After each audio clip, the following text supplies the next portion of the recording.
The trading station Epsilon Meridian had been humanity's lifeline to the galaxy for almost 30 years. Built in the neutral zone between major galactic powers, it served as Earth's primary diplomatic and commercial outpost among the stars. Today, that lifeline was about to be severed forever. Captain Elena Vasquez watched through the observation deck as Thrakari warships surrounded the station like predators circling wounded prey. The insectoid aliens had been expanding aggressively through this sector for months, absorbing smaller civilizations and enslaving populations with ruthless efficiency. Now they had come for humanity's foothold in galactic society.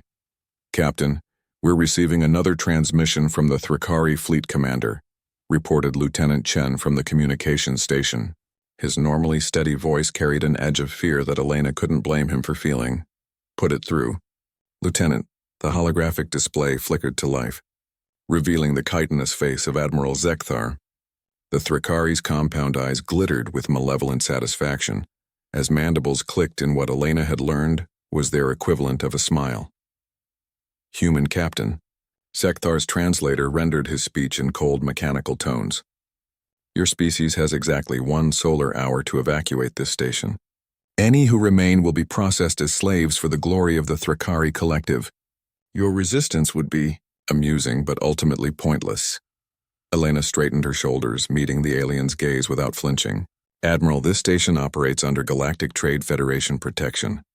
Your attack violates 17 different interstellar treaties."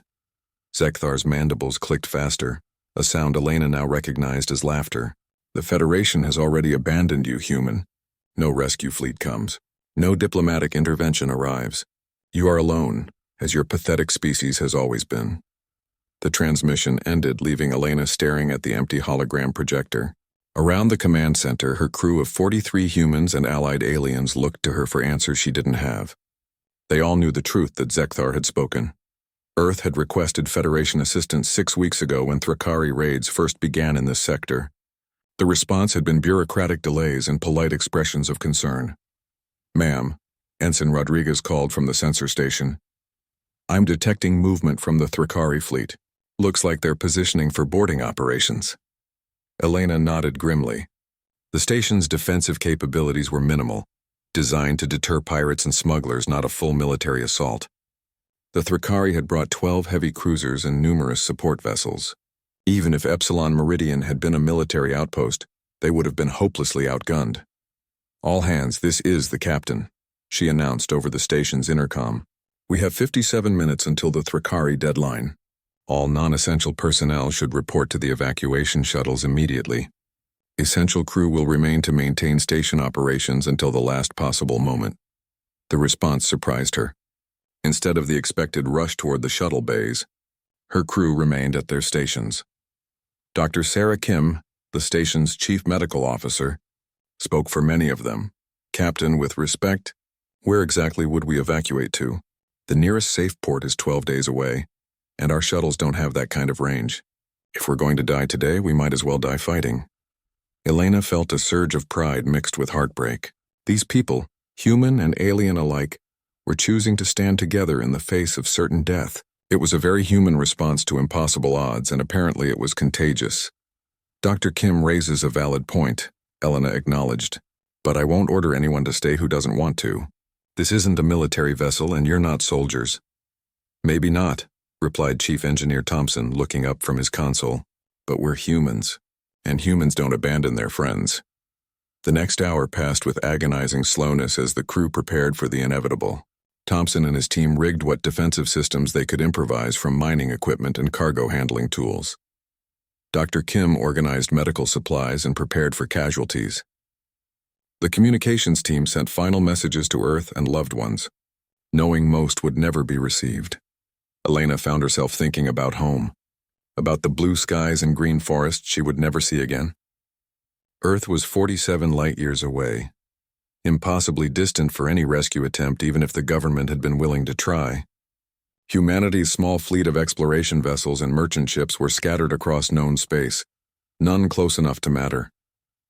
"Captain," Lieutenant Chen's voice interrupted her melancholy thoughts. "I'm picking up some unusual energy signatures on the long-range sensors. Very faint, but getting stronger. Thrakari reinforcements? No, ma'am. The signatures don't match any known Thrakari ship types. In fact, they don't match anything in our database. Elena moved to the sensor station, studying the display with growing confusion. Whatever was approaching was moving fast.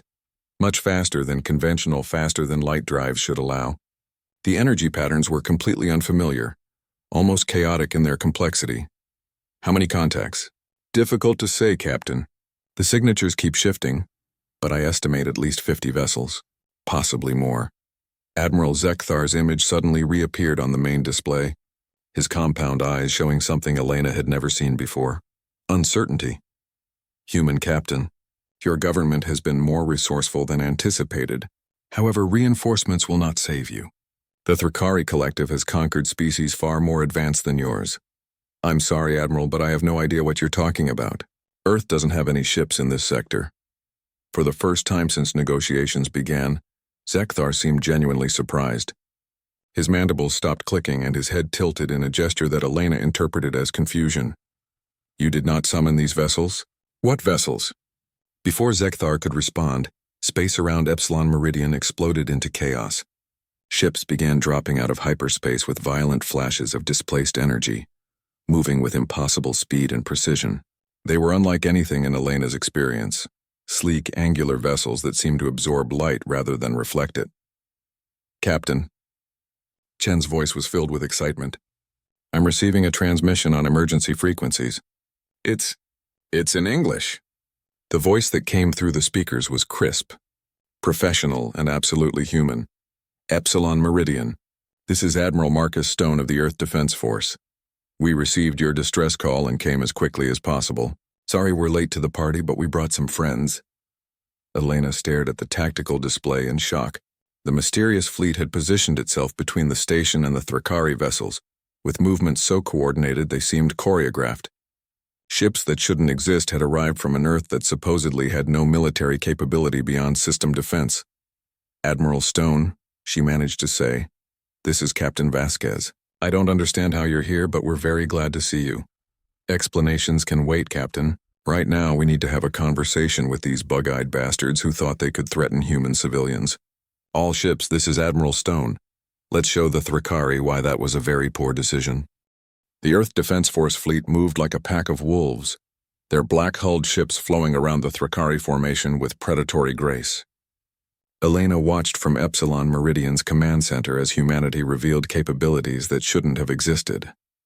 Admiral Stone, Admiral Zekthar's voice crackled through the communications array. You command an impressive force. Perhaps we can reach an accommodation. The Thrakari Collective has no quarrel with Earth itself. Stone's response was immediate and uncompromising. Admiral, you threatened human civilians. That makes this personal. You have exactly 60 seconds to withdraw your forces from this system, or we'll withdraw them for you. Elena noticed something strange about the Earth ships. They weren't just advanced. They were operating with technology that defied her understanding of physics. The vessels moved without visible thrust signatures, changed direction without momentum transfer, and somehow maintained perfect formation while executing maneuvers that should have required massive coordination efforts. Ma'am, Ensign Rodriguez whispered, those ships are operating at energy levels that should require massive fusion reactors, but I'm not detecting any conventional power signatures. Before Elena could respond, the Thrakari made their decision. Zekthar's flagship opened fire with particle beam cannons that could punch through planetary shields. The brilliant energy lances struck one of the Earth vessels dead center. The beam dispersed harmlessly across the ship's hull like water hitting glass. Interesting. Stone's voice carried amusement rather than concern. Haven't seen that particular weapons technology in a while. Our turn, gentlemen. Fire at will. What followed challenged everything Elena thought she knew about space combat. The Earth ships didn't fire conventional weapons. Instead, they launched what appeared to be small metallic spheres that accelerated to incredible velocities in seconds. When these projectiles struck Thrakari vessels, the results were devastating. The spheres didn't just punch through armor. They seemed to phase through defensive shields entirely before exploding deep within enemy hulls. Thrakari ships that had withstood years of warfare were gutted from the inside out by weapons that shouldn't have been able to penetrate their defenses. How are they doing that? Dr. Kim asked, standing beside Elena at the observation windows. I have no idea, Elena admitted. Those projectiles are moving at nearly light speed, but they're changing course mid-flight to hit specific targets. It's like they're thinking.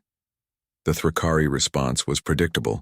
They concentrated their fire on a single Earth vessel, pouring enough energy into their target to vaporize a small moon. The human ship absorbed the punishment without apparent damage, its hull seeming to drink in the energy like a sponge. Then it returned fire with a single projectile that passed through 6 Thrakari ships in a perfectly straight line, leaving each one a drifting wreck. Admiral Zekthar, Stone's voice carried a note of patient instruction. Your weapons are based on energy projection. Ours are based on momentum transfer and exotic matter manipulation. You're trying to hurt us with flashlights while we're hitting you with sledgehammers. The battle, if it could be called that, lasted less than 10 minutes. When it ended, half the Thrakari fleet was disabled or destroyed, and the remainder was fleeing toward the system's edge. Admiral Zekthar's flagship limped after them, its proud hull scarred and smoking. Epsilon Meridian, this is Admiral Stone. We're sending medical teams and engineers to assist with any damage. Are you folks all right over there? Elena found her voice with difficulty. We're fine, Admiral. Shaken but unharmed. I have to ask, where did Earth get ships like yours? Our last intelligence reports indicated humanity barely had system defense capabilities. That's a longer story than we have time for right now, Captain. Let's just say that Earth has been busy while you've been out here representing us to the galaxy. We'll have plenty of time to catch up once we get you somewhere safe. The docking process that followed was as mysterious as the battle itself. The Earth ships didn't use conventional docking tubes or shuttlecraft.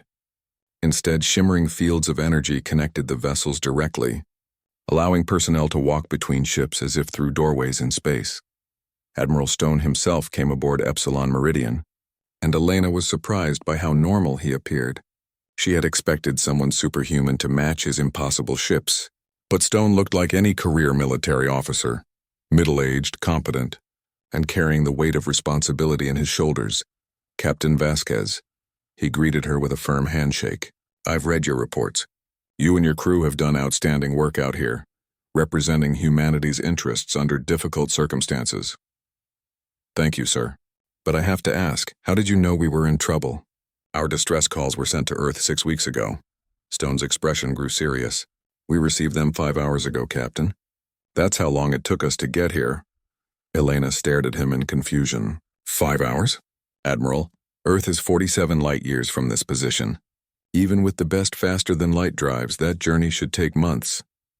Not with our new propulsion systems, Stone replied. Dr. Martinez, would you mind explaining the technical details?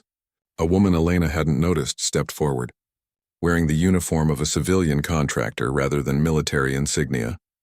Dr. Carmen Martinez looked like she belonged in a university laboratory rather than aboard a warship, but her eyes held the intense focus of someone who had solved fundamental problems of physics. Captain, we've developed what we call quantum tunnel drives, Dr. Martinez explained. Instead of moving through space, we move through higher dimensional manifolds that connect distant points in normal space. It's complicated. How complicated? The mathematics alone require quantum computers that didn't exist 5 years ago. The engineering challenges involved manipulating space-time at the subatomic level. And the power requirements? Dr. Martinez shrugged. Let's just say we had to solve fusion containment, antimatter storage, and zero-point energy extraction before we could even begin testing. Elena felt a chill of realization. Admiral, how long has Earth been developing these technologies? Officially? 3 years. Unofficially? Stone's smile was grim. We've been preparing for this moment since we first made contact with galactic civilization 30 years ago. The implications hit Elena like a physical blow. You knew this would happen. You knew humanity would eventually face threats we couldn't handle through diplomacy. We hoped it wouldn't, Stone admitted, but we planned for the probability that it would. Earth's government made a decision early on. If our people were going to venture into a dangerous galaxy, we needed the capability to protect them. Dr. Kim, who had been listening quietly, spoke up. The resources required for this kind of technological development, it would have required the cooperation of every major nation on Earth. It did, Stone confirmed. The Thrakari aren't the first aggressive species we've encountered. just the first to directly threaten human civilians. We've been watching, learning, and preparing. When species like the Thrakari make expansion through conquest, someone needs to be ready to stop them. Elena walked to the observation windows, looking out at the Earth fleet. The ships hung in space like sleeping predators, their dark hulls giving no hint of the devastating power they contained. How many people know about this? On Earth? Most of the population. We couldn't develop this technology in secret. It required too many resources and too much cooperation. Off-world? Stone joined her at the windows. You're among the first to see what humanity has become. The weight of what she was learning settled on Elena's shoulders. Earth hadn't just been building ships. They had been transforming human civilization into something capable of projecting power across interstellar distances. The implications for galactic politics were staggering. Admiral, what happens now? Now, Captain. We make sure that species like the Thrakari understand that humanity is no longer an easy target. We've spent 30 years learning about the galaxy. It's time the galaxy learned about us. The journey to Earth took 3 days using the quantum tunnel drives, a trip that should have required months with conventional technology. Elena found herself aboard the flagship Defiant, a vessel that redefined her understanding of what was possible with human engineering. The ship's interior was as advanced as its exterior suggested. Corridors were lined with materials that seemed to absorb sound and regulate temperature automatically. Gravity remained constant regardless of the ship's acceleration, and the air itself felt somehow cleaner and more energizing than standard life support systems, provided the gravity manipulation alone represents a breakthrough that most galactic civilizations haven't achieved. Dr. Martinez explained as she gave Elena a tour of the ship's key systems. We're not just generating artificial gravity, we're actually manipulating local spacetime to create gravitational fields. Elena paused at an observation window, watching stars stream past in patterns that defied conventional physics. Dr. Martinez, how did humanity achieve all this so quickly? 3 years ago, our most advanced ships couldn't even reach the nearest star systems without months of travel time. The breakthrough came from an unexpected source, Martinez replied. We discovered that human intuition for spatial relationships translates remarkably well to higher dimensional mathematics. Problems that stymied alien physicists for centuries became solvable when approached from a human perspective. They entered what Martinez called the computational core, a spherical chamber filled with swirling patterns of light that hurt to look at directly. The quantum computers processing navigation data operated on principles that seemed to blend science with something approaching art. This is where we calculate quantum tunnel coordinates, Martinez explained. The computations require processing information that exists in 11 dimensions simultaneously. Human consciousness, it turns out, has an intuitive grasp of multidimensional space that we didn't fully appreciate until we started working with quantum mechanics. Elena studied the flowing patterns, noting how they seemed to respond to her presence. Are you saying these computers are using human thought processes? Not exactly, but they're modeled on neural networks that replicate certain aspects of human spatial reasoning. The result is computational systems that can solve problems conventional computers can't even formulate properly. Admiral Stone joined them in the computational core, his expression showing the satisfaction of someone watching a complex plan come together. Captain Vasquez, we're approaching Earth's solar system. I thought you might want to see what home looks like these days.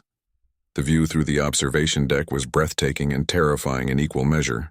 Earth itself appeared unchanged, the same blue marble suspended in space that had inspired generations of explorers. But the space around it had been transformed into something resembling a 3-dimensional fortress.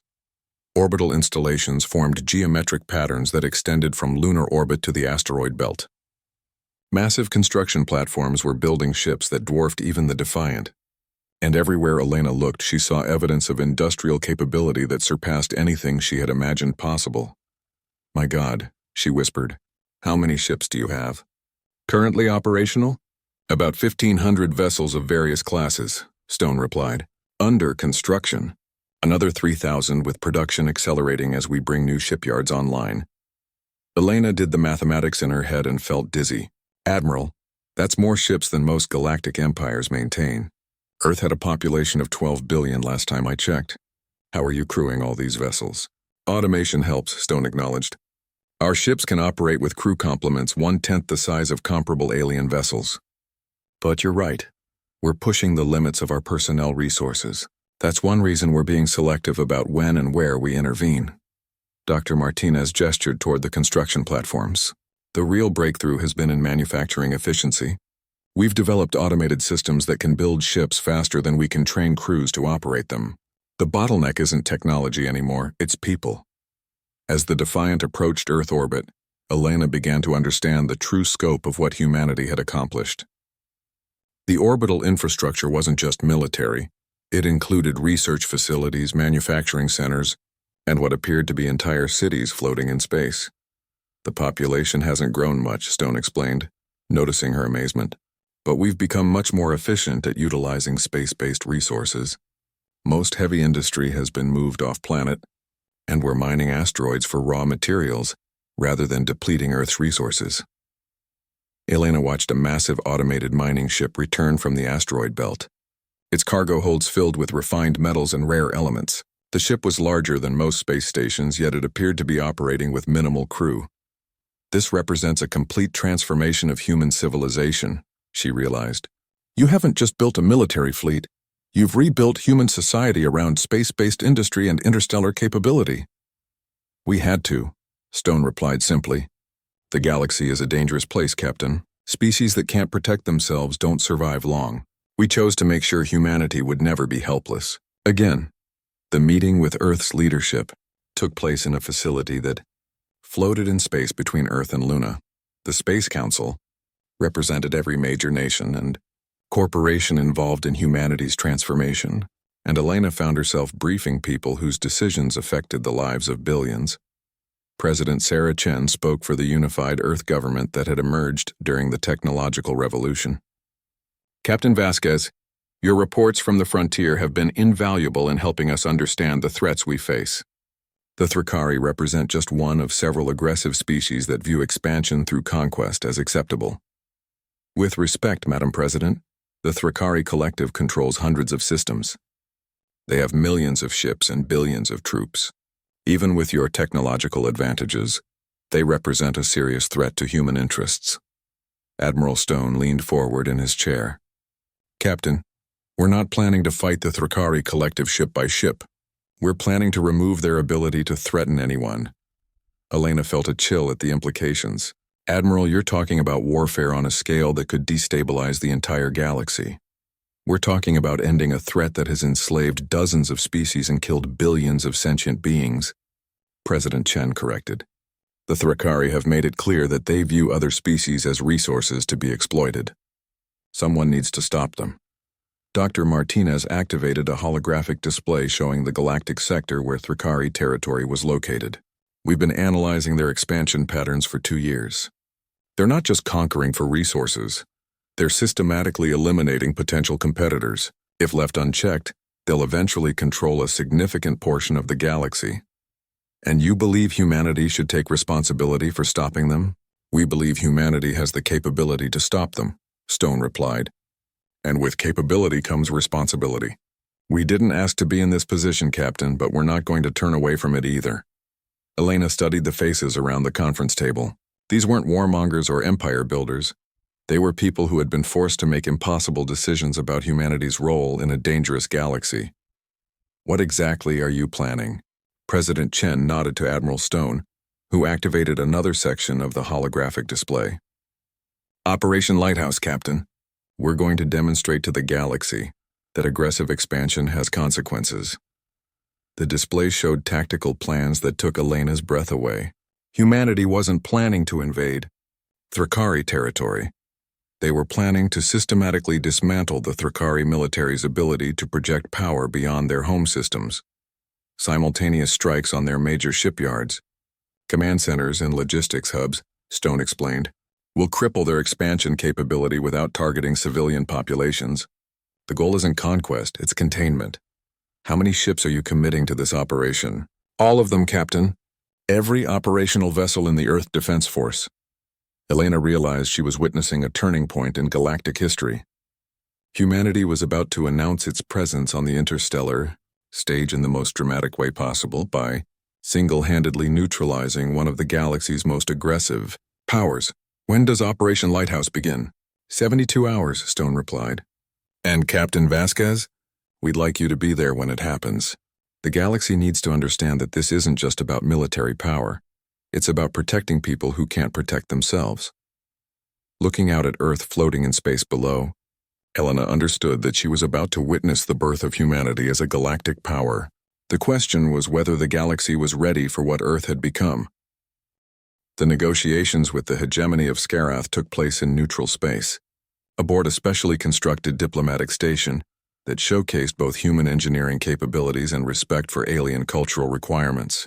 Elena found herself serving as one of Earth's technical advisors, helping to evaluate proposals for technology sharing and security agreements. The station itself was a marvel of compromise design. Human quantum manipulation techniques created the basic structure, while Scarath crystalline architecture provided aesthetic elements that pleased the alien delegates. Other hegemony species had contributed environmental controls that allowed beings with radically different physiological requirements to coexist comfortably. The humans propose an interesting framework, Speaker Kethril observed during the third day of negotiations. The crystalline being's harmonic speech patterns had become familiar to Elena, carrying subtle emotional undertones that the translation system was learning to interpret. We're trying to balance legitimate security concerns with respect for sovereignty, Ambassador Chen replied.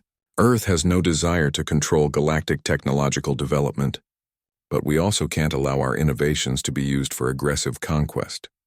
The proposed agreement was complex, involving technology sharing protocols, joint research initiatives, and security guarantees that would prevent the proliferation of weapons technology, while encouraging peaceful scientific advancement. Most importantly, it included provisions for resolving future conflicts through arbitration rather than warfare. Dr. Martinez, present as Earth's chief scientific representative, activated a holographic display showing the proposed research framework. Under this agreement, potentially dangerous technologies would be developed through joint projects with multiple species participation. No single species would have exclusive access to weapons that could threaten galactic stability. Elena studied the faces of the various alien delegates, noting their different reactions to the proposal. The Scarath seemed genuinely interested in the scientific collaboration aspects, while the Viridian representatives appeared more concerned with sovereignty protections.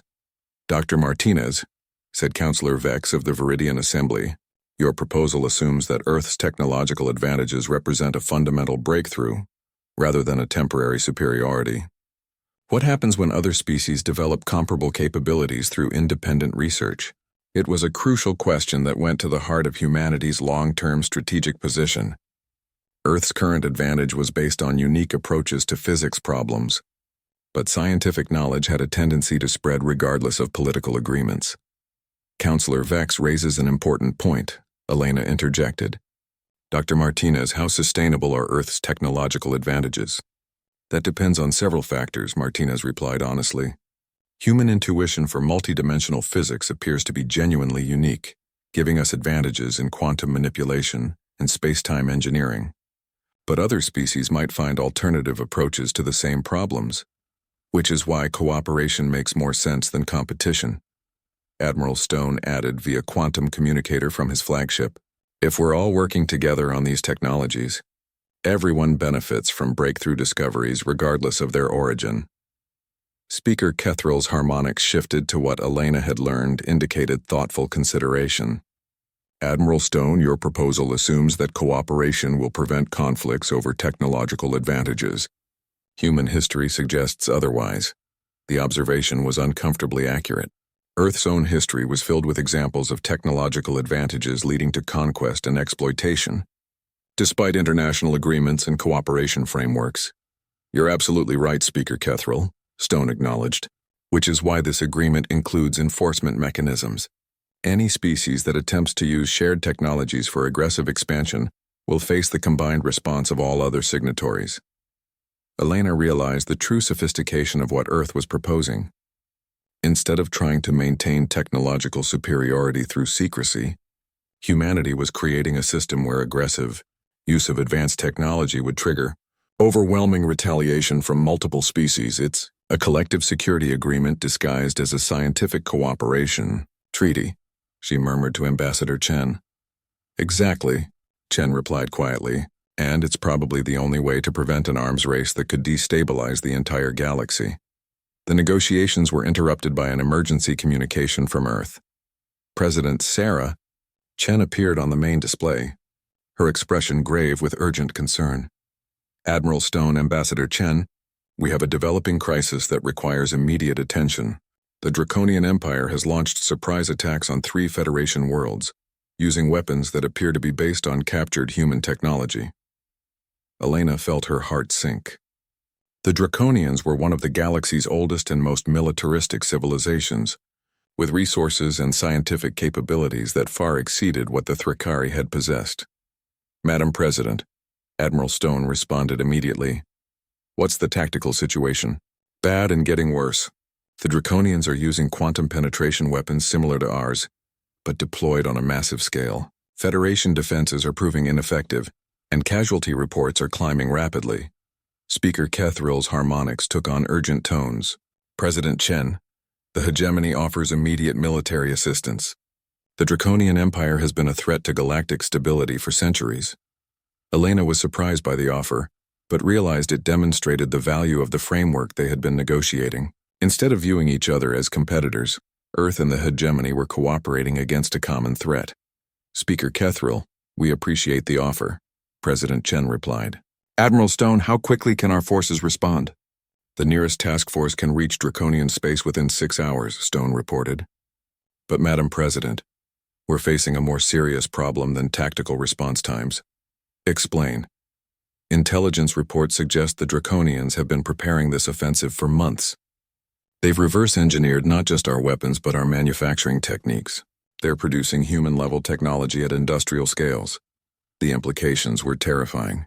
Earth's technological advantage had depended partly on the assumption that alien species would struggle to replicate human innovations. If the Draconians had mastered human manufacturing techniques, they could potentially outproduce Earth's smaller industrial base. How is that possible? Dr. Martinez asked, her scientific curiosity overriding diplomatic protocol. Unknown, Doctor. But preliminary analysis suggests they've found ways to integrate human quantum manipulation techniques with their own manufacturing systems. The result is production capabilities that might exceed our own. Elena studied the tactical data flowing in from the crisis zone. The Draconian attack wasn't just militarily devastating. It represented a fundamental shift in the galactic balance of power.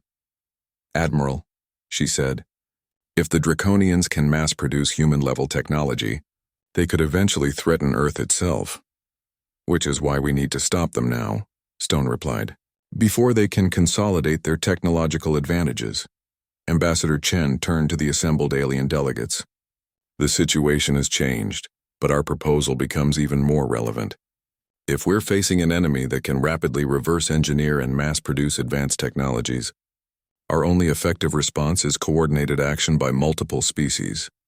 Speaker Kethrill's harmonics indicated agreement. The hegemony is prepared to sign the cooperation agreement immediately and commit forces to stopping the Draconian expansion. As is the Viridian Assembly, Councillor Vex added. The Draconians have been a threat to smaller species for too long.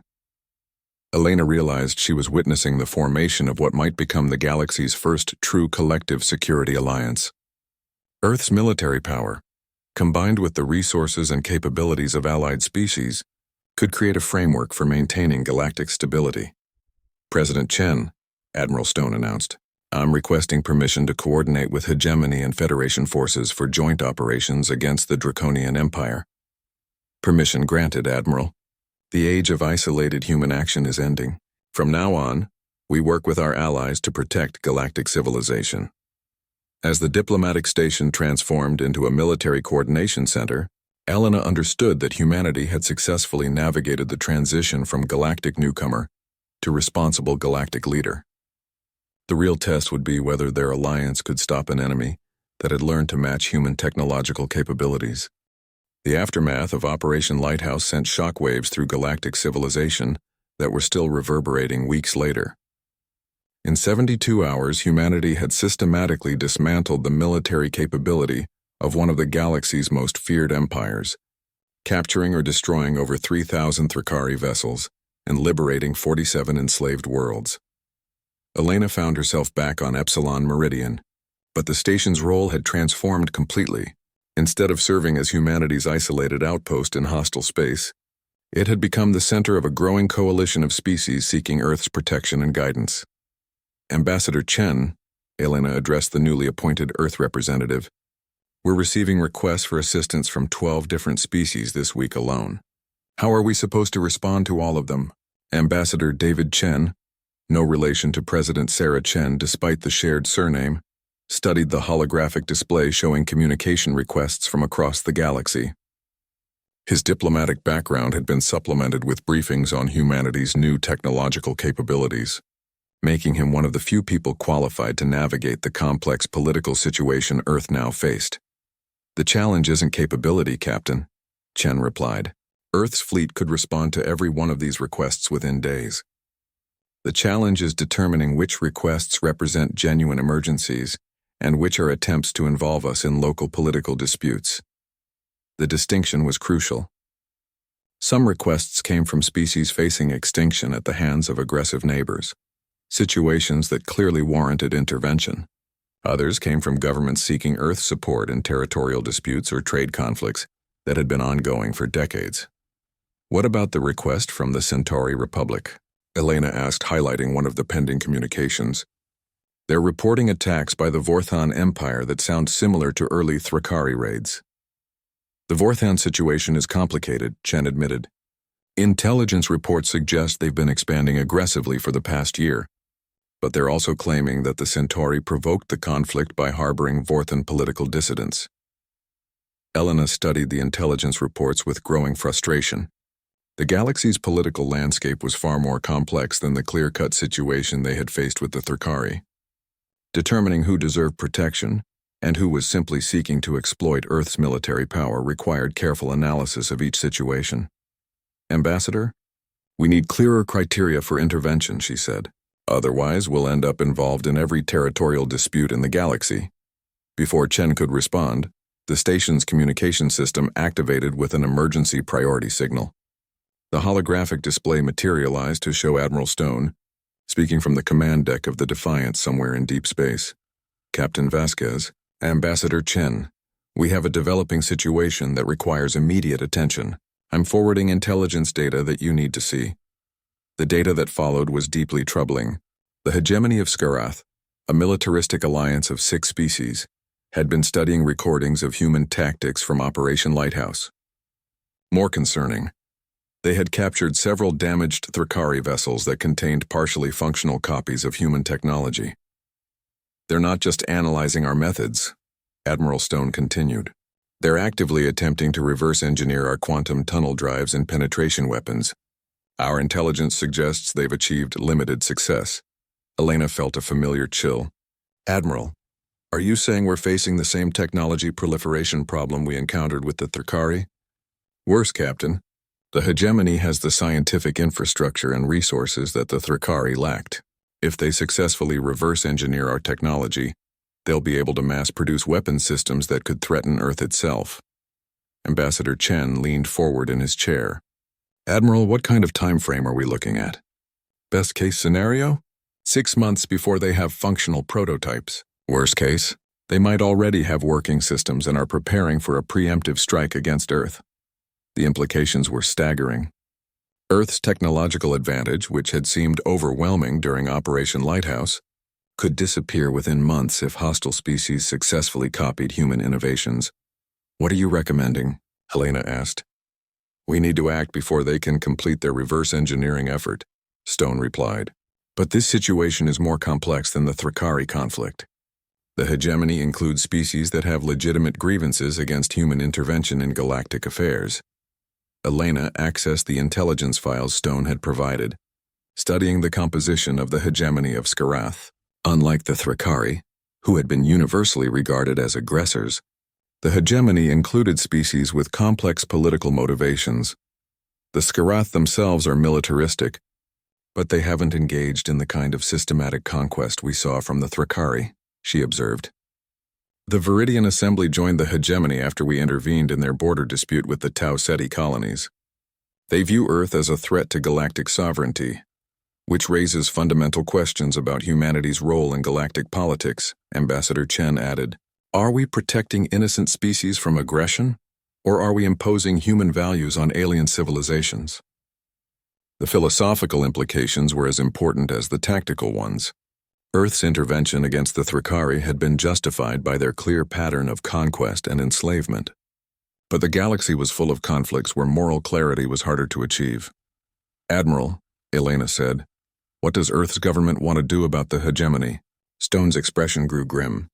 President Chen has authorized preliminary positioning of fleet assets for a potential operation against hegemony research facilities. But she's also requesting a diplomatic solution if one can be found. What kind of diplomatic solution? We're prepared to offer the hegemony the same deal we've offered other species. Cooperation and protection in exchange for agreements to resolve conflicts peacefully. But we're also making it clear that attempts to reverse engineer our technology will be treated as acts of aggression. Elena considered the delicate balance Earth was trying to maintain.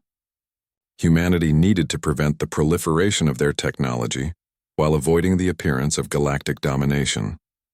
It was a challenge that required both military capability and diplomatic finesse. Ambassador Chen, she said, what's the Federation's position on all this? Chen's laugh was bitter. The Galactic Trade Federation is paralyzed by competing interests. Some member species want Earth to take a more active role in maintaining galactic security.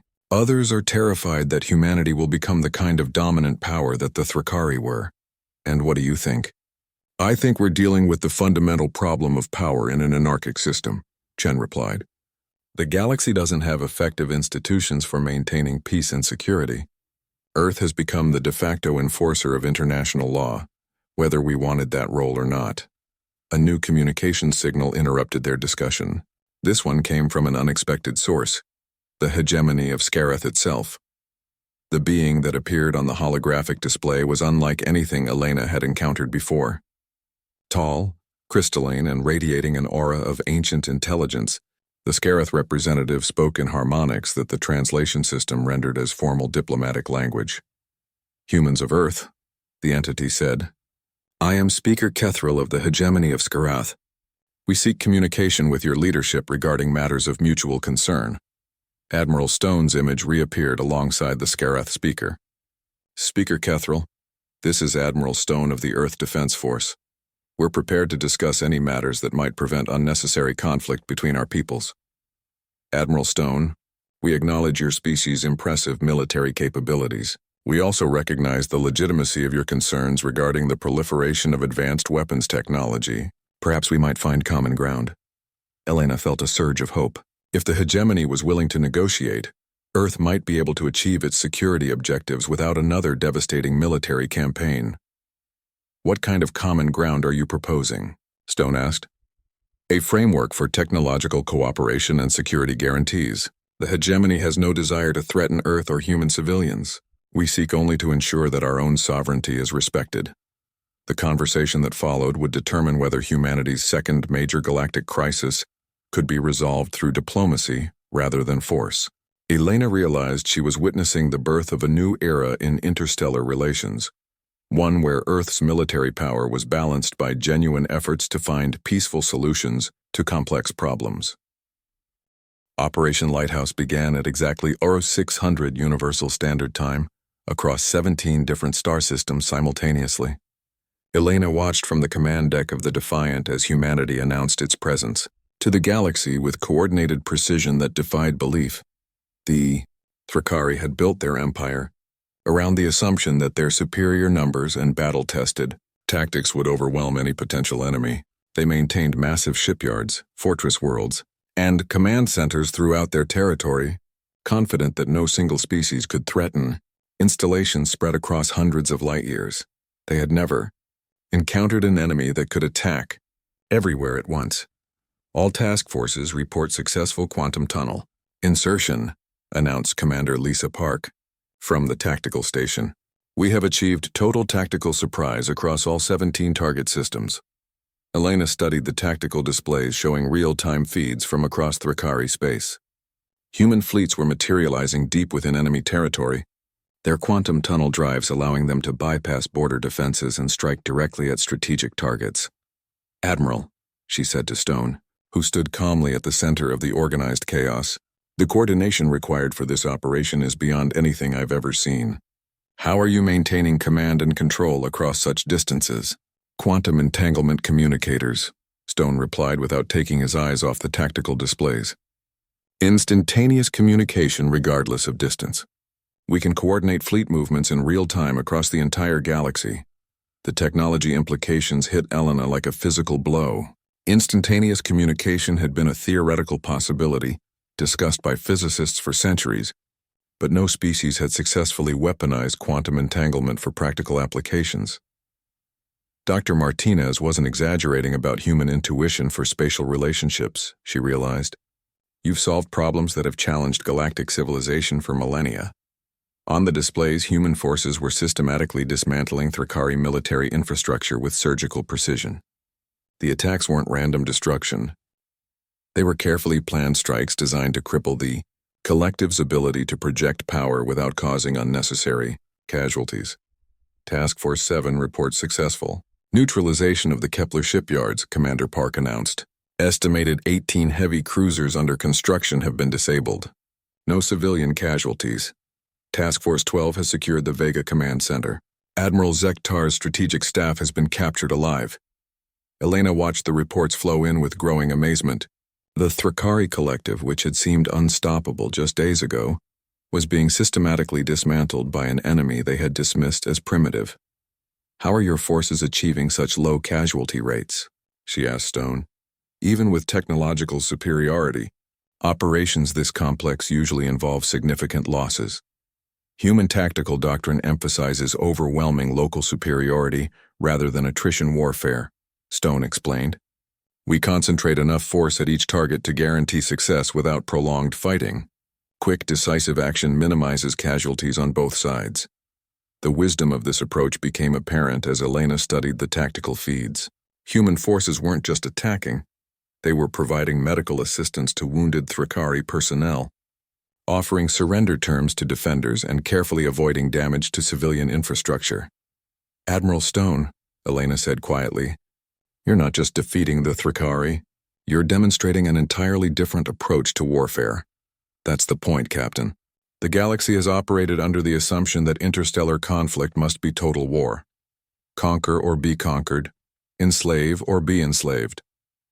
We're showing that there's another option." A new voice joined their conversation as Captain Sarah Kim approached from the communications station. Elena recognized her as one of the most experienced officers in the Earth Defense Force, someone who had been present at the planning stages of Operation Lighthouse. "Admiral, we're receiving transmissions from across the galaxy," Kim reported. "News of our operations is spreading faster than we anticipated. Multiple species are requesting communication with Earth's government." "What kind of communications?" "Everything from formal diplomatic overtures to requests for military assistance." It seems that the Thrakari weren't the only aggressive species causing problems in this sector. Elena wasn't surprised by this development. The galaxy was full of smaller powers that preyed on weaker neighbors, confident that no one had the capability or will to stop them. Humanity's demonstration of overwhelming force was sending shockwaves through every aggressive regime in known space. "How are you planning to respond to these requests?" she asked Stone. "Carefully," Stone replied. "We're not interested in becoming the galaxy's police force, but we're also not going to ignore genuine threats to innocent populations." The ethical implications of Earth's new position were staggering. With the capability to project power anywhere in the galaxy within hours, humanity faced decisions that would affect the lives of billions of sentient beings. "Sir," Commander Park called out, "I'm receiving priority communications from Task Force 3. They've encountered unexpected resistance." At the Arcturus facility, the tactical display shifted to show a massive battle raging around what appeared to be a heavily fortified research station. Thrakari forces were fighting with desperate intensity, suggesting that the facility contained something of exceptional importance. "What's the tactical situation?" Stone asked. "Heavy resistance from entrenched defenders. The facility appears to be some kind of weapons research installation." Our forces are reporting unusual energy signatures that don't match known Thrakari technology. Elena studied the tactical feed with growing unease. The Thrakari defenders were using weapons that seemed to phase through human defensive shields, causing damage that conventional energy shields couldn't stop. "Admiral," she said urgently, "those weapons look similar to the projectiles your ships were using against the Thrakari fleet. Are they using human technology?" Stone's expression grew grim. "Task Force 3, this is Admiral Stone. Implement Protocol 7 immediately.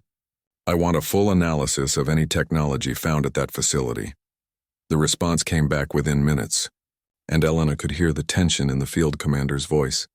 "Admiral, preliminary analysis suggests the Thrakari have been reverse engineering captured human technology. The weapons they're using are crude copies of our quantum penetration systems." "How is that possible?" Elena asked.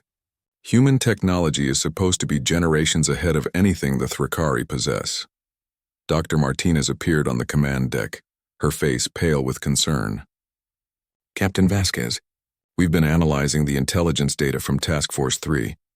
It appears the Thrakari have been capturing and studying human technology for longer than we realized." The implications were terrifying. If the Thrakari could reverse engineer human weapons, other aggressive species might be able to do the same. Earth's technological advantage could disappear faster than it had appeared. "How much of our technology have they compromised?" Stone asked. "Unknown, Admiral. But the fact that they've managed to create working copies of quantum penetration weapons suggests they have access to detailed technical specifications." Elena felt a chill of realization. "Admiral, if the Thrakari can copy human weapons, they can eventually copy human drives, computers, and defensive systems. You're not just fighting a war, you're in a technological arms race." Stone nodded grimly. "Which is why Operation Lighthouse has to succeed completely. We can't allow any Thrakari research data to survive." The order that followed changed the nature of the operation. What had begun as surgical strikes to cripple Thrakari military capability became a comprehensive campaign to prevent the spread of captured human technology to other species. "All task forces, this is Admiral Stone. New priority target designation. Any facility containing human technology or research data is to be secured or destroyed.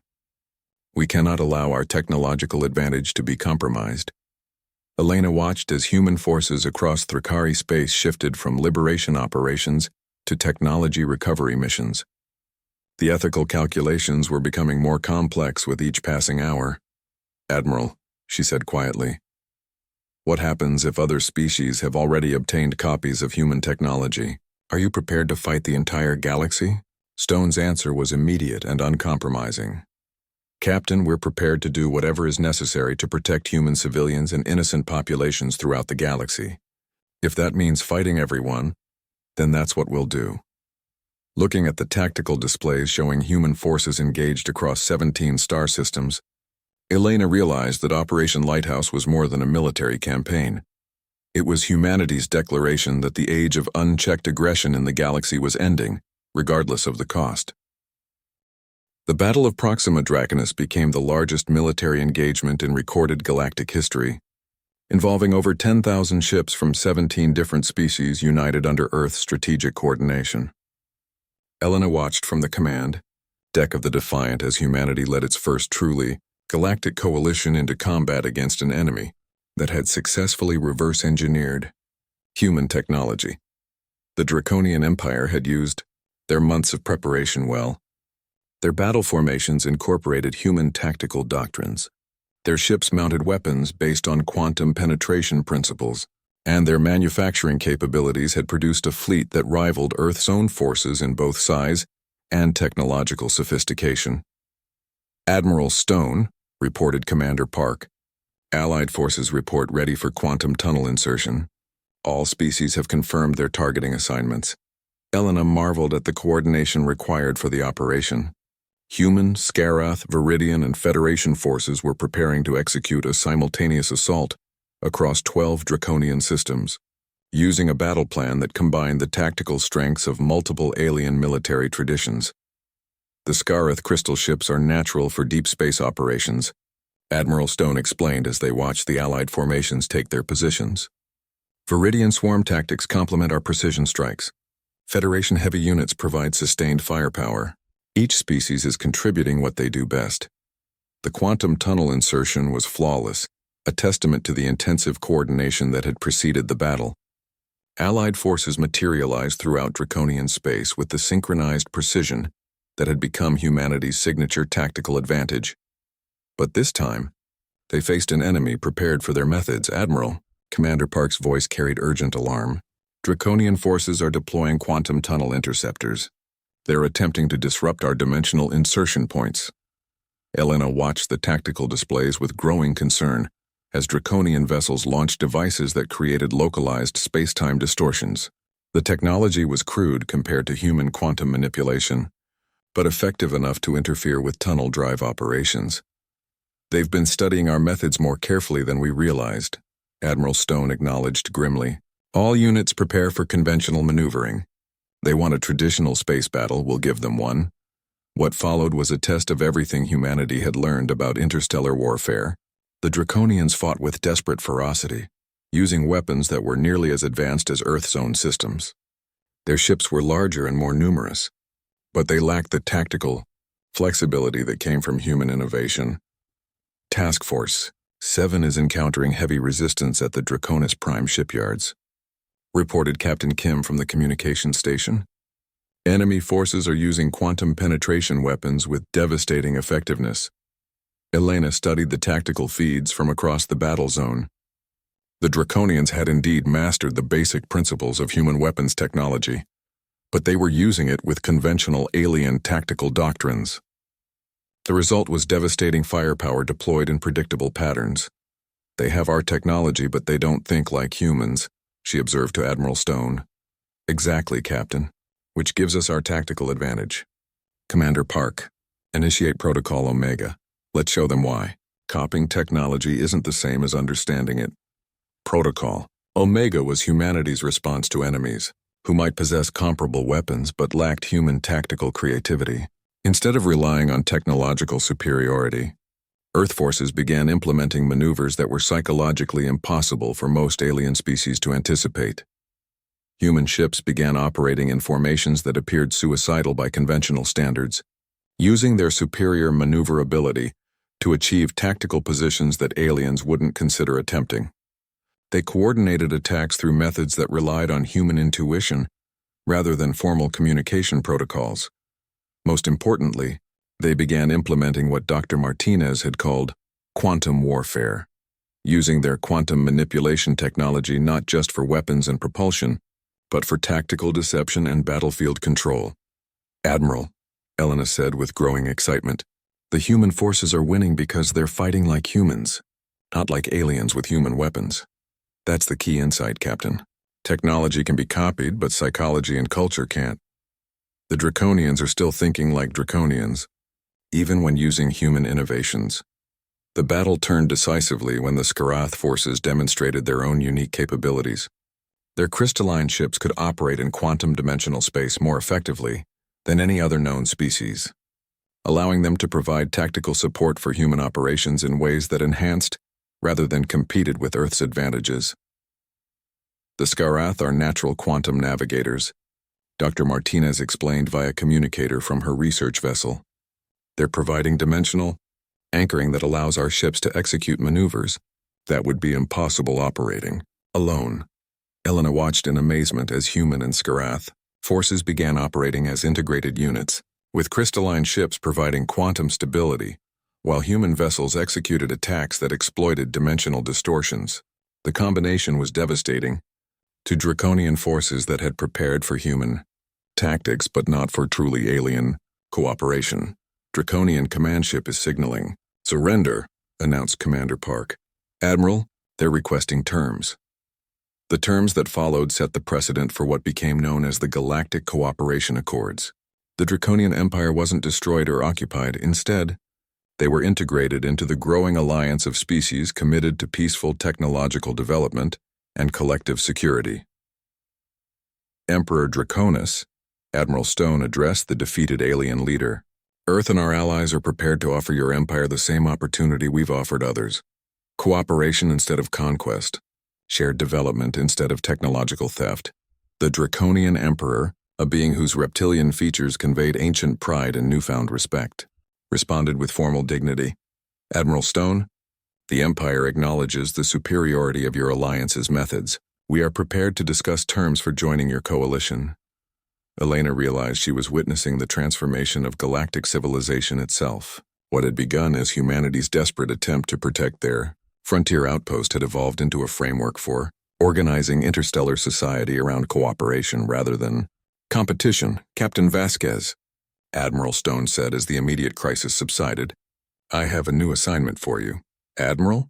Earth is establishing a permanent galactic coordination center at Epsilon Meridian. We need someone with experience in both human and alien perspectives to serve as director of interspecies operations. Elena looked out at the mixed fleet of human and allied vessels, representing dozens of species united under shared principles of peaceful development and mutual protection. The galaxy had fundamentally changed, and she had been offered the chance to help guide that transformation. Admiral, 6 months ago I was running a small trading station that nobody cared about. Now you're asking me to help coordinate galactic civilization? Captain, 6 months ago humanity was a barely spacefaring species that the galaxy had barely noticed. Now we're leading a coalition that includes most of the known civilized worlds. Sometimes circumstances require us to grow into roles we never expected. As Elena accepted her new position, she reflected on the incredible journey that had brought them to this point. Humanity had answered a distress call that everyone said would never come, and in doing so had discovered both their own potential and their responsibility to others. The galaxy was no longer a place where aggressive species could expand through conquest without consequences. The alliance that Earth had built provided both the capability and the will to protect innocent populations from those who would harm them. Most importantly, humanity had proven that technological advancement didn't have to lead to domination. Instead, it could create opportunities for cooperation, understanding, and shared prosperity that benefited everyone. Looking out at the stars that no longer seemed hostile and distant, Elena understood that she was witnessing the beginning of a new era in galactic history, an era where no distress call would go unanswered, and where the greatest human qualities, courage, compassion, and the refusal to abandon those in need, had become the organizing principles of interstellar civilization.